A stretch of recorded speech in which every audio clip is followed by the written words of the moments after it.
bakasyon na sis, kaya umuwi na naman ang inyong mayamang kamag-anak. 'Di ba, nakakamiss yung gano'n, yung darating sa inyo yung mga tita, tito, ayan. Tapos sabay-sabay kayong magbabanding, ari na nga tulad ng ginagawa ko. Enjoy your life lang mga sis, 'di ba? So ayan. So ako nagsimula na talaga ako kasi napakasipag ko naman talaga, 'di ba? Tapos pakain-kain lang yung katabi ko. Ako kailangan ko maging masipag kasi nga siyempre mayaman 'yan pero kailangan mong gumalaw kasi kita niyo aking ama, maaasbaran 'yan.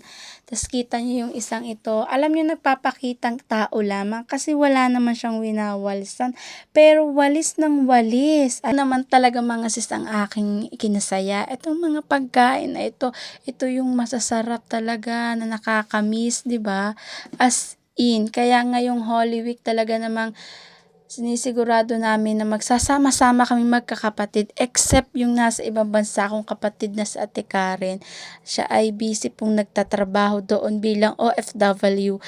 Ay ari na nga mga sis, ari yung pinakapaborito ko sa lahat. Eh siyempre yang kumain, eh di kay sino pa ang tatanggi din lalo na't kita niyo naman ay may munggo.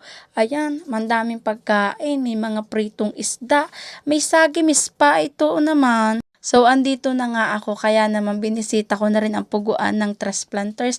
Ay ako'y natutuwa at kita nyo ga iyan, ay may mga itlog na ng pugo eh. Ay nakakatuwa ga sadya, ay kita nyo naman yung pagkakadaming arena ng itlog. Eh di ka, tapos ay kung kayo ay makakapunta din at makakadaan, kung gusto nyo gang bumili, ay di kay maaari naman ho. Ay di nila ang huari matatagpuan sa Barangay Santol ng Mataas na Kahoy, Batangas. Ay kita nyo, ay makakabili kayo dito ng murang-mura. At kita nyo ay pagka-fresh niyan. Ito yung masarap na pahinga natin. Yan at yung magbabakasyon tayo.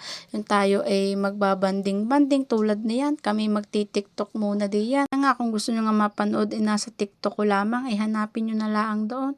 Kita nyo yan, muntik ng madulas na nga si Kumaring Are. Ay siya ay hanggang dito na lang ang ating video. Sa isang taon na ulit. Una ho mga sis ay magpapahinga din at kita nyo ang sarap na simoy ng hangin. Paalam!